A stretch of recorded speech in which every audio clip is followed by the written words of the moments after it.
ಎರಡು ಕೈ ಸೇರಿದರೆ ಚಪ್ಪಾಳೆ ಎಂಬ ಕನ್ನಡ ಗಾದೆ ಮಾತಿನ ವಿವರಣೆ ಹೀಗಿದೆ. ಈ ಗಾದೆಯು ಯಾವುದೇ ಒಂದು ಕೆಲಸ ಅಥವಾ ಫಲಿತಾಂಶವು ಯಶಸ್ವಿಯಾಗಲು ಕೇವಲ ಒಬ್ಬ ವ್ಯಕ್ತಿಯ ಪ್ರಯತ್ನದಿಂದ ಸಾಧ್ಯವಿಲ್ಲ ಎಂದು ತಿಳಿಸುತ್ತದೆ. ಚಪ್ಪಾಳೆ ಶಬ್ದವು ಎರಡು ಕೈಗಳು ಒಟ್ಟಾಗಿ ಸೇರಿದಾಗ ಉಂಟಾಗುವ ಧ್ವನಿಯನ್ನು ಸೂಚಿಸುತ್ತದೆ. ಅದೇ ರೀತಿ ಯಾವುದೇ ಮಹತ್ವದ ಕಾರ್ಯವು ಪೂರ್ಣಗೊಳ್ಳಲು ಅಥವಾ ಉತ್ತಮ ಫಲಿತಾಂಶವನ್ನು ನೀಡಲು ಕನಿಷ್ಠ ಇಬ್ಬರು ವ್ಯಕ್ತಿಗಳ ಅಥವಾ ಎರಡು ಕಡೆಯವರ ಸಹಕಾರ ಮತ್ತು ಪ್ರಯತ್ನ ಅತ್ಯಗತ್ಯ. ಈ ಗಾದೆಯು ಹಲವು ಸಂದರ್ಭಗಳಲ್ಲಿ ಅನ್ವಯಿಸುತ್ತದೆ. ಸಹಕಾರ ಮತ್ತು ತಂಡ ಕಾರ್ಯ. ಯಾವುದೇ ಒಂದು ದೊಡ್ಡ ಗುರಿಯನ್ನು ಸಾಧಿಸಲು ಅಥವಾ ಸಂಕೀರ್ಣವಾದ ಸಮಸ್ಯೆಯನ್ನು ಬಗೆಹರಿಸಲು ತಂಡದ ಸದಸ್ಯರ ನಡುವೆ ಪರಸ್ಪರ ಸಹಕಾರ ಮತ್ತು ಸಮನ್ವಯ ಇರಬೇಕು. ಒಬ್ಬಂಟಿಗನಿಂದ ಎಲ್ಲವೂ ಸಾಧ್ಯವಿಲ್ಲ.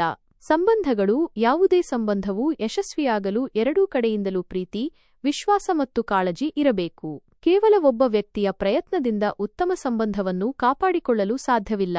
ಉದಾಹರಣೆಗೆ ಸ್ನೇಹ, ದಾಂಪತ್ಯ ಅಥವಾ ವ್ಯಾಪಾರ ಪಾಲುದಾರಿಕೆ. ಸಂಘರ್ಷ ಪರಿಹಾರ.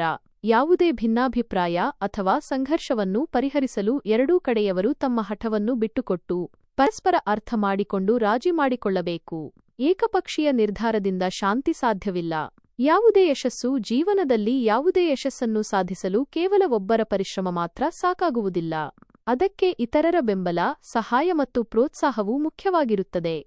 ಸಾರಾಂಶವಾಗಿ ಹೇಳುವುದಾದರೆ, ಎರಡು ಕೈ ಸೇರಿದರೆ ಚಪ್ಪಾಳೆ ಎಂಬ ಗಾದೆಯು ಪರಸ್ಪರ ಸಹಕಾರ, ಸಮನ್ವಯ ಮತ್ತು ಒಟ್ಟಾಗಿ ಕೆಲಸ ಮಾಡುವ ಮಹತ್ವವನ್ನು ಎತ್ತಿ ತೋರಿಸುತ್ತದೆ. ಯಾವುದೇ ಕಾರ್ಯವೂ ಯಶಸ್ವಿಯಾಗಲು ಎಲ್ಲರ ಪಾಲ್ಗೊಳ್ಳುವಿಕೆ ಮತ್ತು ಪ್ರಯತ್ನ ಮುಖ್ಯ ಎಂದು ಈ ಗಾದೆ ತಿಳಿಸುತ್ತದೆ.